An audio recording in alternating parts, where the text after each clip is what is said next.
BB, we need to talk. Well, I have some bad news. When I took you to the vet last week, the vet told me that you've gotten a little chunky and that you need to go on a diet. I'm sorry.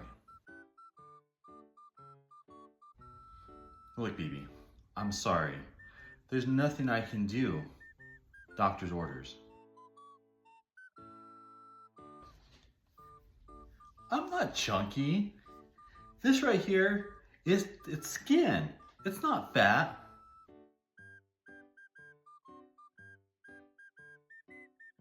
Okay, fine. You know what? Maybe we both could afford to lose a little bit of weight. So here's what we'll do. We'll go on a diet together. Look, actually, that's a really good point. Do we really want to start this diet around the holidays? Do we really want to start this diet before Christmas?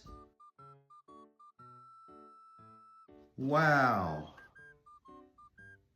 Christmas Ritz crackers.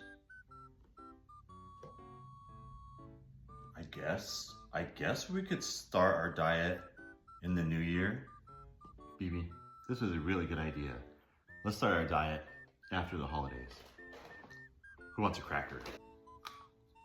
Our diets can wait. Let's just enjoy the food while we still can.